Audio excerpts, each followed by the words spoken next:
Hello traders, Gary Wagner here. It is the first day of August 1st, 2012, Wednesday, approximately 11:30 in Honolulu, 5:30 in New York City, and this is the daily report for gold and silver. Following a FOMC meeting and announcement with no real new action of any kind of quantitative easing, any kind of factor premium that went into the market last week has abruptly come out. We have the metals markets under pressure this morning with cash gold trading at 1600 and below. Currently, as you can see, 1598. It's there between that and about 1600, putting it off about $14 to $15 on the day. Low 1591, high 1619. Silver also under pressure this morning, trading off about 56 cents. As you can see, current print 27.36. It has had a low of 27.03 and a high of 28.18. Traders, we talked about yesterday that on a technical basis, we have easily identified this one area of, call it 1630, 1635, in which the market, quite honestly, was unable to trade above. We can see, and we talked about this a little bit yesterday, that at one point at the beginning of the year, this price point was fairly supportive. When it broke through this price point, it traded to really a support level that can be characterized as an upward slope. In other words, we have had a series of higher lows. However, we have not been able to take this particular top out. You can see the number of times that it is tested. Here's 3 times between May and July, and this most current time, which is what we're witnessing right now. As I said, the marketplace itself is currently trading just around $16, roughly in that area. And the lack of any new information out of the Fed in terms of any kind of quantitative easing program and the fact that we will keep interest rates low gave strength to the dollar. And of course, that strength to the dollar can be translated to weakness in the precious metals market, specifically gold. Now, we do have the ECB meeting, and that is scheduled tomorrow. That could also have a push-pull effect on the metals, because if they come out with quantitative easing that decreases the value of the euro dollar, that's going to again increase the value of the dollar and could be a bearish tone on the precious metals market, specifically gold. Traders, one thing that I do find interesting, and that is the Federal Open Market Committee, the FOMC meeting, actually downgraded their outlook right now on the U.S. economy. And the words that they used to me were quite stern. They said that economic activity had decelerated.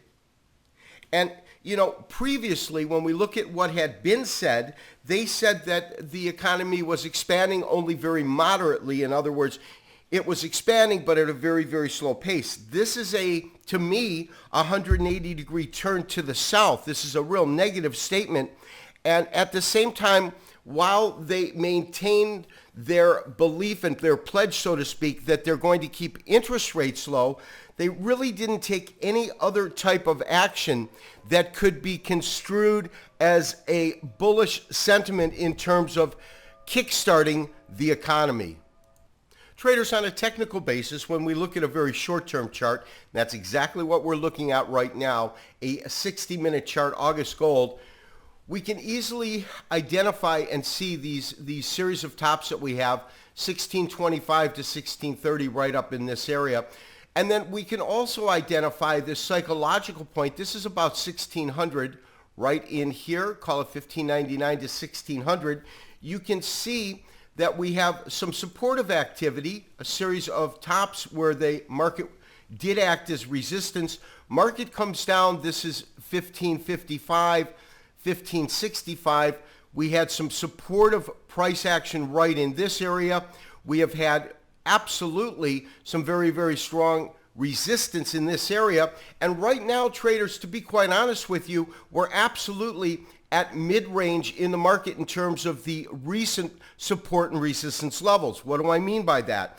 Well, if we get any kind of bearish sentiment tomorrow coming out of the European Union, and I say bearish sentiment, I'm referring to bearish sentiment in terms of how the precious metals markets react, we could see the market actually go back and test a couple of these areas. 1585 for one would be the first area that I would look for it to test. If we get any kind of bullish news that comes out, meaning affecting the precious metals markets on the bullish side, I would look to go see the market go back up and possibly even test this area. I'm not trying to say that this is a roll of the dice, but what I am saying is, without knowledge of what types of fundamental statements will come out of the ECB meeting, I can only postulate, I can only gather assumptions on what effect it might have, both bullish as well as bearish, so we can see where the market might possibly go. Now, we did pull profits, slight profits again in our positions. My sentiment is I want to position ourselves for if and when this market makes a big sizable move, but at the same time, this market's been under pressure and we have issued trades that are profitable, and I want to continue keeping it within those guidelines.